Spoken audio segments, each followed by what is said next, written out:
Hey everyone, before I get started, I just want to remind you that if you like my content, hit that like button, subscribe to my channel, and then join the Militiaman and Crew Patreon community by clicking the link in the caption. Hey, good evening everybody. I know it's been a few days. It's been quite a few days. But hey, you know what? Family is really important, so I hope one of you out there take care of your family and take care of those little ones. That's really a good thing. But Militiaman and Crew, we welcome you to tonight, and thank you for being with us. And I'd like to say too is that I'm very thankful too is that we do, I believe, a fabulous job because all the comments that I get from all of you. But there's also, you know, there's a slight that happens too is that a lot of our data is published. So be prepared to see that things get around the internet, no big deal. But the bottom line is that if you really want what comes from Militiaman and Crew, we have a really good team. And you're going to find it at patreon.com with Militiaman and Crew and our Discord chat room, which people seem to think that they can take that information and share it around the world. Fair enough. I am on YouTube, and I am public. So anyway, but if you want the real data, thanks. All of you that appreciate that and keep me apprised of what's happening, I do the same. I keep you apprised of what's happening. So thank you very much for being with me, and just had to get that out here. But you know what? A little bit of information of some of the outline. Look, I've been gone for a few days, and thank you for being patient. But look, what's happening? Crisis for collapse. Ruling families monopolize Kurdistan's oil and export crisis in Baghdad. One of the topics, right? Friction between Erbil and Baghdad over oil revenues. Yeah, of course. We've been watching this. It's almost like ad nauseum. It's kind of embarrassing. And I think I posted something like that today. It is. It's truly embarrassing to see that, you know, they repeat articles over and over and over and over again. But if you can get through that and you weed that stuff out, you're going to find that there's a lot of meat and potatoes in that stuff. And that's what's filling. So corruption and accountability. Yeah. You guys remember, and I didn't have the time today, but there was an article that came out about the USA trap. And you keep that in mind. And I'll probably try to reach back into that topic because I think it's going to be really relevant. But take note of it because I think it's going to be really relevant because you see the likes of Maliki, you see the talk about Hakim, you see talk about corruption, you see talks about a lot of different things. And a lot of these pieces of information come out, and so if you're not paying attention, well, we pay attention, but if you don't remember, you got to realize that a lot of the information that we get is disseminated over a long period of time, and there's so much information, it's intense. But the cool part is that when you see how the puzzle comes together, it's like a spider web, right? But you see it coming from here, and coming from there. But keep that in mind. USA trap. Keep your enemies close. Track what they do. New technologies, right? Digital currencies. Did you see the executive order regarding that on August 1st? Did you see that oil shipment on August 1st? Did you see how some of these things come to play? The first of its kind? Why was that? Why was the Gazette publication 4833 done on the 27th of July, published on the 31st, and then you see the data from executive orders, shipment, first time, they call it the first in 15 years, 20 years. No, it's for a reason. So those are the things. Corruption and accountability, new technology, all of those are inclusive. Prime Minister's ultimatum to deliver oil to Soma. So who is that? Isn't Al-Sudani give a little bit of a talk about that? Yeah, he does. Keep in mind these new systems like the IQD system, the World Bank, everybody has been, IMF, have been talking about all of these little bits and pieces of Iraq for quite some time. And who are they? Some of the biggest stakeholders in this whole business. Look, here's an article that goes back a few days. It says a power that thrives on crisis and collapse. Ruling families monopolize Kurdistan's oil and export their crisis to Baghdad. Basically, it's saying it's the product of a systemic authoritarian approach led by the ruling families. This is basically bad press for the Kurdistan region. Basically, it says by the ruling families who monopolize in political decision-making and who use fabricated crises as bargaining chips and leverage against Baghdad at the expense of the rights of their citizens. It's no doubt. We've actually covered this for a long period of time. A lot of people have. But the bottom line is that the Kurds have really had no power, in my view, since back in last year, November. They have none. They don't really have a leg to stand on, but they've been somewhat allowed. USA trap? I don't know. We'll see.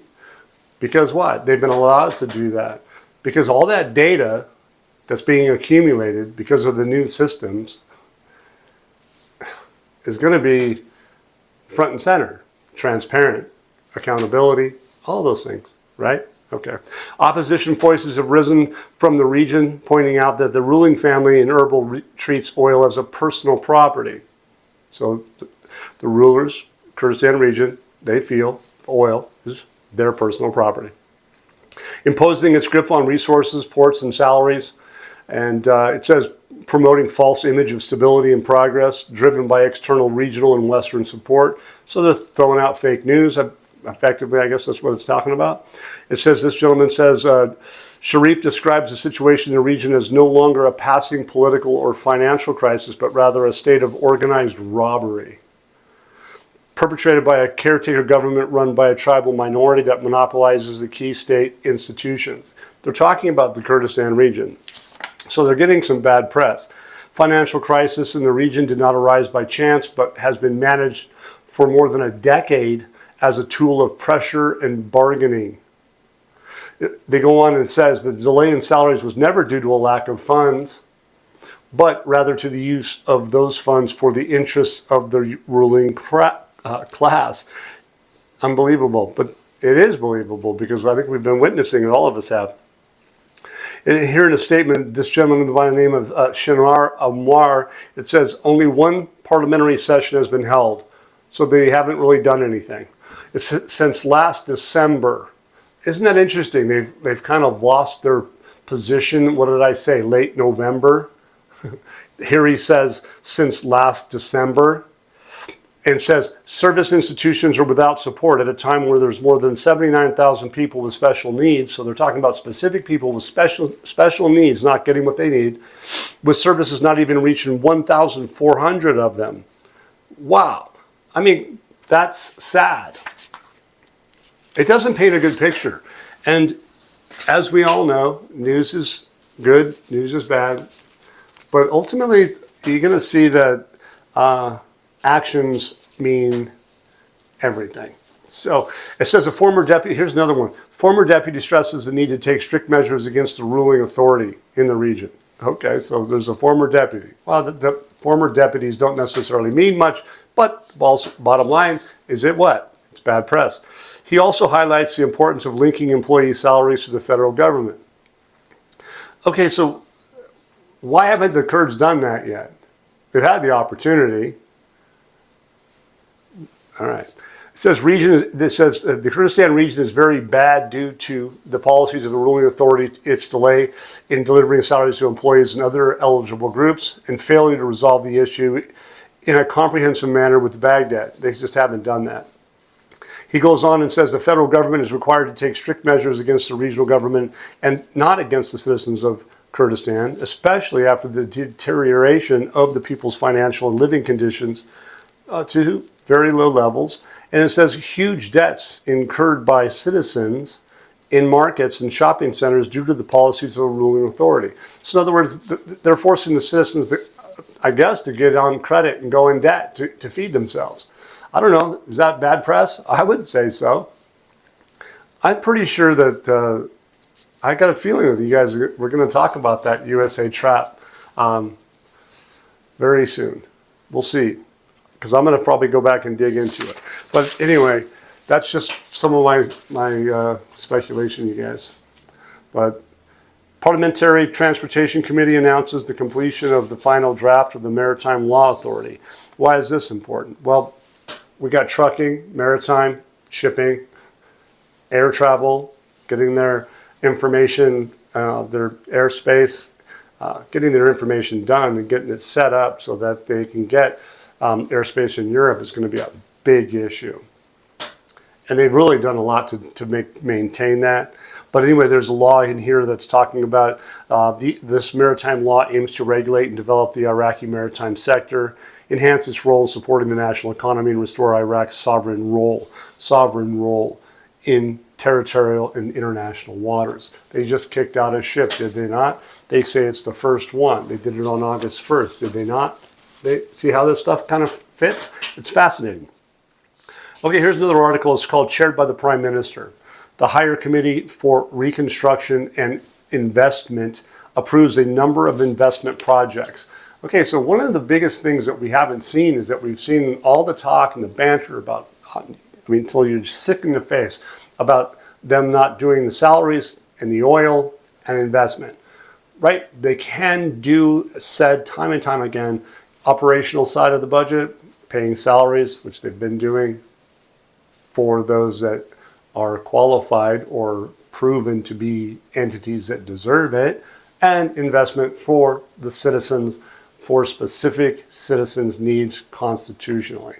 Keep in mind, Taib Sami, totally educated. Al-Sudani, proven, educated. Understand legalities. Getting guidance from who?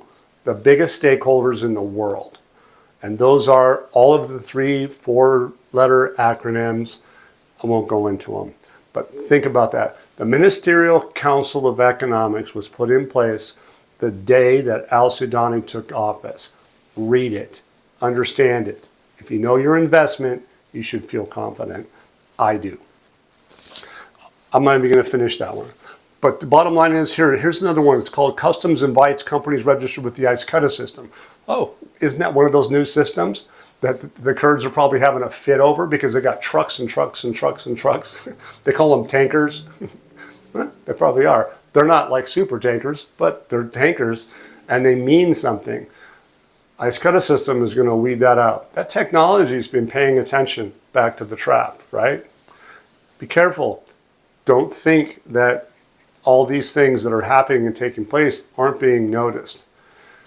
Graft and corruption is going to go away. To the best of my view, is that it's going to be a tough day if you're stealing from the people, you're doing corruption, you're not being fair, you're not taking care of what you're supposed to be doing, you're doing it for personal gain. It's going to be an issue. IQD system, I believe, is going to be one of those components that's going to help with that. Not to mention e-government, electronic technology, new technologies. I think everybody's going to really have to pay attention to the new technologies that are coming out. We at Patreon have a few of those that we talk about. It says the procedure comes from the completion of technical link between the two systems in order to audit the data of companies and ensure the accuracy of customs and tax information used in commercial operations. That ship that just went out, that is a commercial operation. It says the companies whose data have not been updated in the system after the mentioned date will be stopped. Isn't that just like what just happened as far as the ISO 2002022? They did, July 14th. Isn't that right? That was a back wall for migration. Now you see the banks, 35 banks out of 72 didn't cut the mustard in Iraq. Why? Then you see the articles about a pinch between Iraq, Iran, United States. Hey, if you're not playing by the system and you're not playing by the rules, you're going to get pinched. I guess that's just the way it works. I'm not making it who's right, who's wrong. I'm just telling you that's what's going on. It says this lady, she says that the concerned companies, they need to take necessary steps before the deadline to avoid any interruption in their business activities within the system. I'm pretty sure this is past news. I just mentioned it.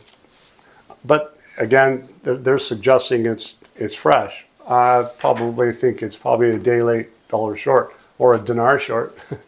And so here's another one, Chairman of the Integrity Commissions. Oh gosh, here we go, Chairman of the Integrity Commission. He says, we pursue corruption by modern means. Really? Did we just talk about the IQD system? Did we not talk about the e-government? Did we not talk about electronic new technologies? Yeah. So it says, we pursue corruption in modern means to fill the outlets in front of the corrupt. So it says the Chairman of the Federal Integrity Commission, Alami, he says there's a concerted effort into anti-corruption efforts between state institutions and regulatory bodies in coordination with the judicial authorities, indicating the province of Karbala has symbolism and privacy in addressing corruption. He goes on and says his choice was to start, and with his visit, in the office with the directorate offices and the investigation of the commission, It says basically he's talking about the eradication of the assets of corruption, urging the efforts to be stacked and concerted with the rest of the state institutions, especially the courts of inquiry, in order to intensify efforts to double their achievements. What are they doing? Well, they're going after corruption. And it says the staff of the investigative audit and investigative commission and their efforts to pursue the corrupt and the abusers on public money, it sounds like the Kurds, and well, could be a lot of people, not just the Kurds, you guys. It could be those 35 banks, 37 banks, no, 35 banks. They've been stealing from the country. That's the bottom line. You got two entities. You've got the Kurds doing it, pumping oil out, not paying by the rules, not paying their salaries. That's what it appears, okay? And then you have the political side of Iraq, all at the same time, doing the same thing. But guess what? They're still moving forward with all of this in mind. That's the fascinating part about it. Is it's kind of like cleanup on aisle 9. It's happening. Here it says the staff of the investigative audit and investigative commission in their efforts to pursue the corrupt and abusers on public money, combat cases of extortion, really? Okay, extortion, bargaining, okay, and bribery that the citizens may be exposed to in state departments. So that comes back to the e-government, doesn't it not? Sure it does. Electronic situation, the new blockchain technology is going to be able to document all this stuff. They're going to know who, what, where, and when. That's the way it's going to be. Not my job. But I'm going to play by the rules, I'll tell you that much. It says, while the president of the Karbala Court of Appeal praised the cooperation and harmony between the office and judiciary in combating corruption and prosecuting its perpetrators, describing the relationship between the commission and the judiciary is that our goal is one and our work is one, and integrity and investigators are part of it. Like the mask in the face of corruption. So in other words, they're just basically telling it like it is. They're going to keep doing it, whether whoever doesn't like it, likes it or not. Okay, so here's an article I'll just briefly mention to you. Is 118 steamer.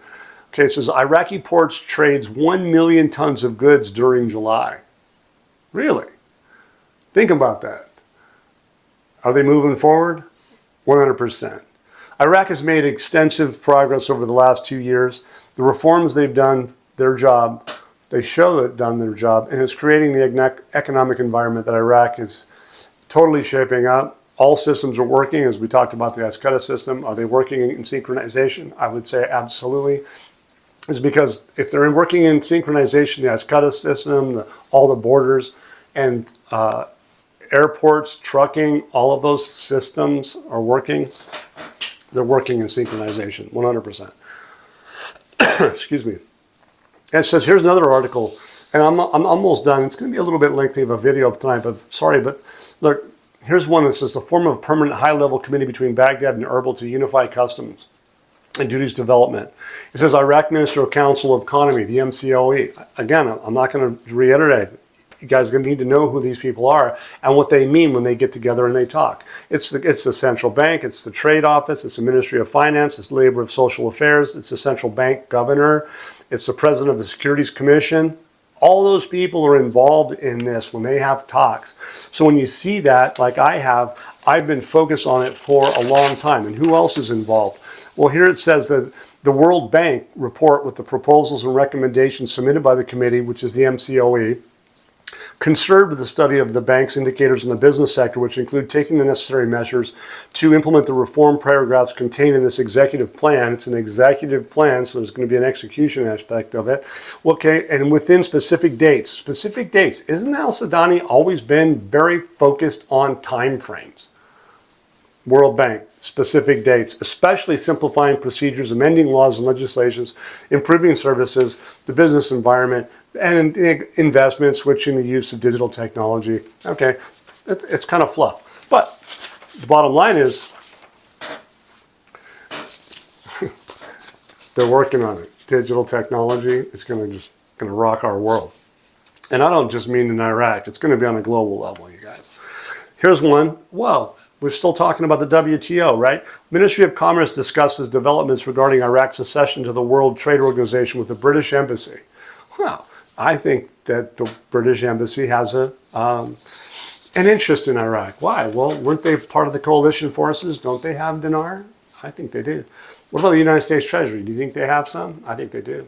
I think they have a lot. I think both of them do. Why would the World Trade Organization be barking up the alley? Because of the massive amount of trade that's going to go through Iraq. Massive amount of trade. It's going to be a global situation. They're going to want to be involved. And I think they are waiting for what we are. And I think they're chomping at the bit. Here's this article. It says, General Department of Foreign Economic Relations, the Ministry of Trade. It says that he discussed the head of the commercial section of the British Embassy in Baghdad, this latest developments in Iraq's accession to the World Trade Organization and how to enhance partnerships, cooperation between, with Iraq and the United Kingdom.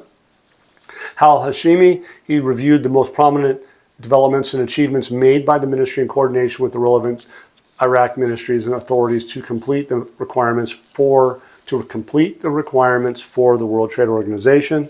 Remember, you guys realize that Saudi Arabia did a big move on helping Iraq get to where they are today. They're only talking about this now is because it's going to be in our face pretty fast. They'll just spring it on us, I'm sure. Well, I'm not 100% sure, but that's my view on it. It says two sides discuss ways to expedite completion of the necessary procedures. Right? So there's a focus to expedite the completion of necessary procedures.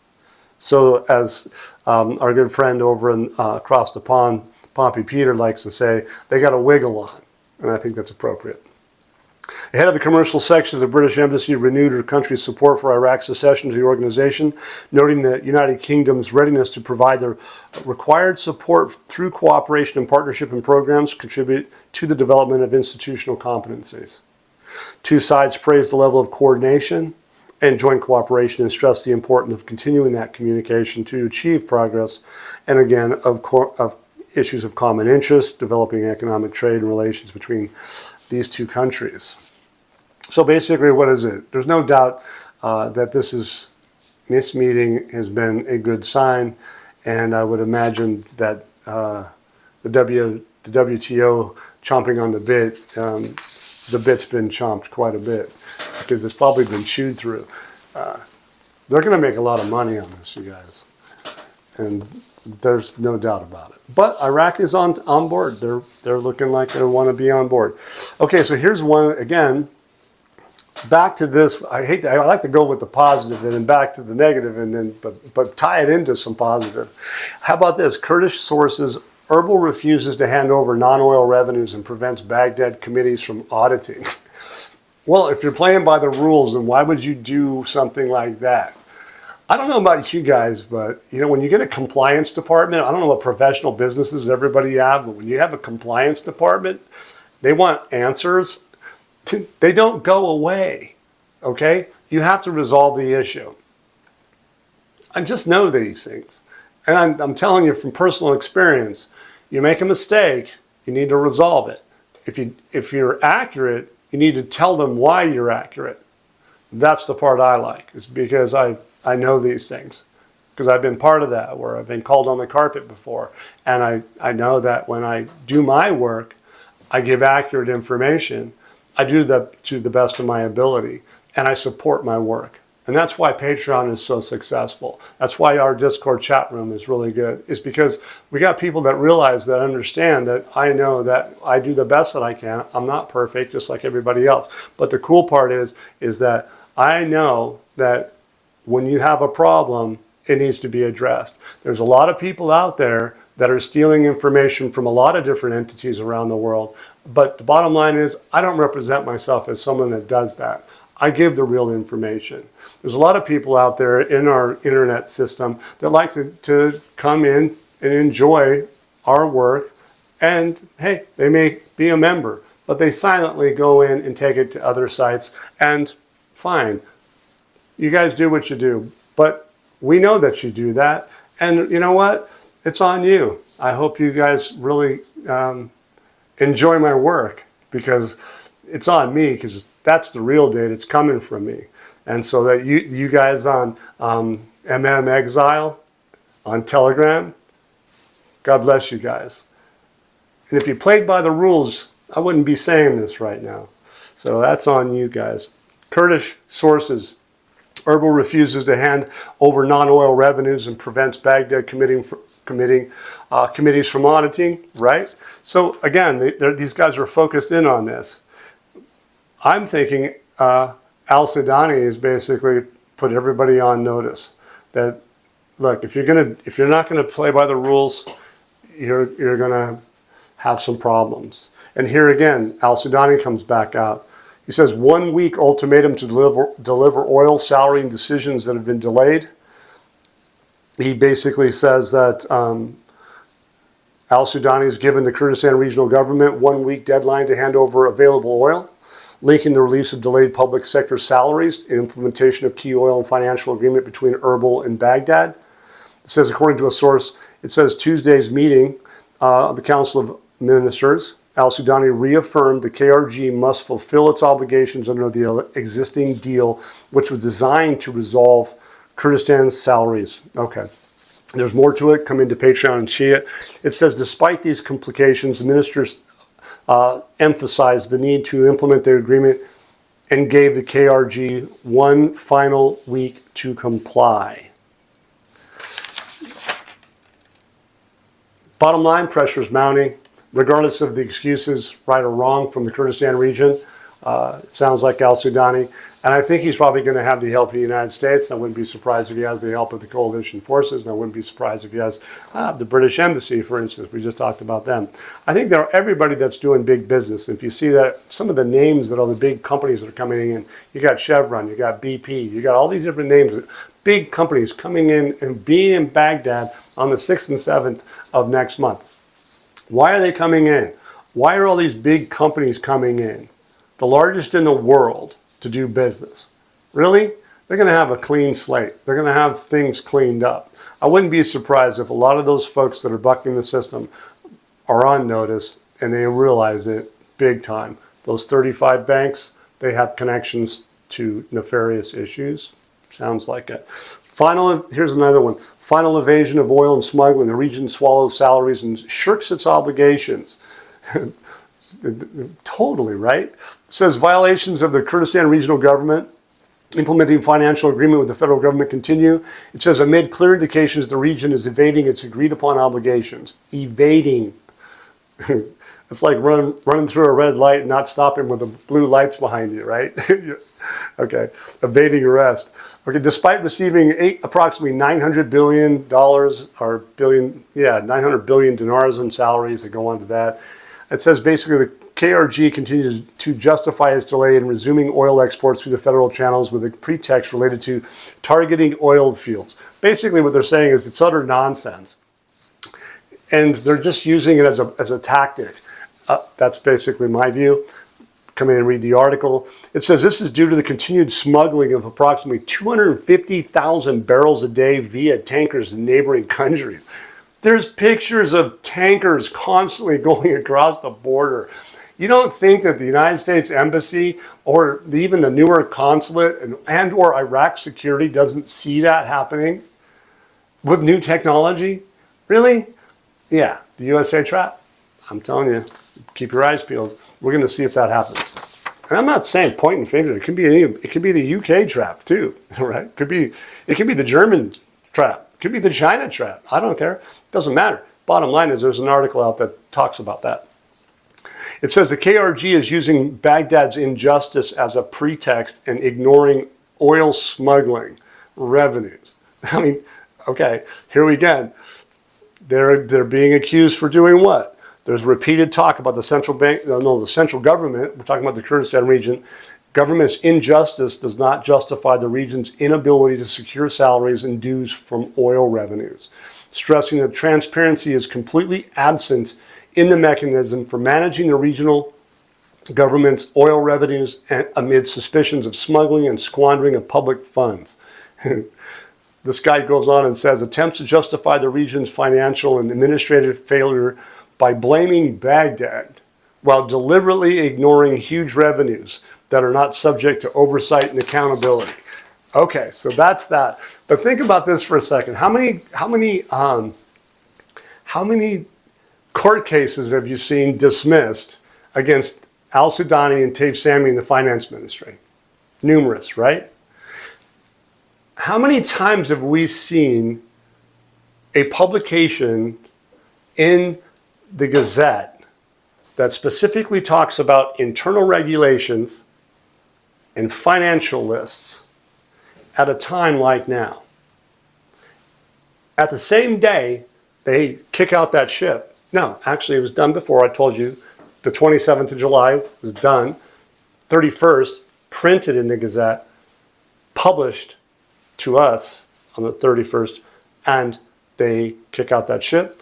And then we talk about currencies, the United States executive order. Those are the things you guys should be listening to. I think it's powerful. And if you don't like me saying the word powerful, it's amazing. Okay, enjoy. If you like my content, hit the subscribe, like button, and thank you all for those kind investments that you have in us, which is through Zelle, PayPal, and Venmo. We do appreciate it. Thank you very much. Once again, guys, don't forget to hit that like button if you like this content, subscribe to the channel, or join us at the Militiaman and Crew Patreon community for even more exclusive content. You can also donate to this channel by hitting the links in the banner to help keep this page up and running.